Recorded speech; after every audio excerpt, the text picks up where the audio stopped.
சிங்கையார் மீடியாவிற்கு ஆதரவளித்துக் கொண்டிருக்கின்ற நல்லுணங்களுக்கெல்லாம் நெஞ்சார்ந்த வணக்கங்களை உரித்தாக்கிக் கொள்கிறோம். அன்பானவர்களே, திருத்துறைப்பூண்டியிலிருந்து ஒரு 5 கிலோமீட்டர் தொலைவில் இருக்கிற கொர்க்கை என்கின்ற இடத்தில் ஒரு பாரம்பரியமான ஒரு கால்நடை பண்ணை இருக்கிறது. அதனை பற்றி அதனுடைய சிறப்பம்சங்களை பற்றி தகவல்களை எங்களுக்கு தாருங்கள் என்று நேயர்கள் தொலைபேசியில் கேட்டுக்கொண்டதற்கு இணங்க இந்த தகவலை நாங்கள் பதிவிடுகிறோம். அன்பானவர்களே, திருத்துறைப்பூண்டியிலிருந்து 5 கிலோமீட்டர் தொலைவில் கொர்க்கை என்கின்ற கிராமம். அந்த கிராமத்தில் 1968ஆம் ஆண்டு தமிழ்நாடு கால்நடை துறையின் சார்பில் கால்நடை பண்ணை ஒன்று அமைக்கப்பட்டிருக்கிறது. அந்த பகுதியில் இருக்கிற ஒரு 400 ஏக்கர் நிலத்தை அந்த பகுதியில் இருக்கிற பொதுமக்கள் கொடையாளர்களாக அந்த பண்ணைக்கு தாரை வார்த்திருக்கிறார்கள். தமிழகத்தில் இருக்கிற பசுக்களில் ஒரு 14 வகையான நாட்டு பசு வகைகள் இருக்கிறது.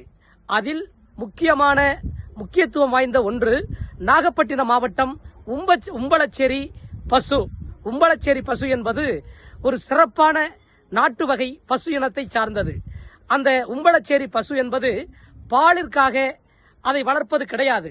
இருந்த போதிலும் விவசாய வேலைகளுக்காக உம்பளச்சேரி கால்நடை பசுக்களை வளர்ப்பது இந்த பகுதியில் இருக்கிற மக்களுக்கு வாடிக்கையாக இருக்கிறது. ஒரு சிறப்பான பசு இனத்தைச் சேர்ந்தது உம்பளச்சேரி பசு இனம்.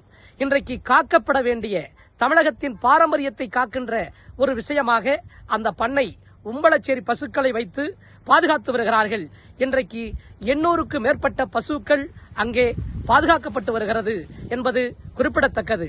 இன்றைக்கு தமிழகத்தில் இருக்கிற பல்வேறு பகுதிகளிலிருந்து பதிவு செய்து ஒரு ஆதார் அட்டைக்கு ஒரு கன்று வீதம் பதிவு செய்து அங்கிருந்து உம்பளச்சேரி பசுக்களை கன்றுகளை பெற்றுச் செல்கிறார்கள். ஜல்லிக்கட்டு போன்ற விஷயங்களுக்கு பயன்படுத்துவதற்காக உம்பளச்சேரி வகை காளை கன்றுகளை பெற்றுச் செல்வது வாடிக்கையாக இருக்கிறது.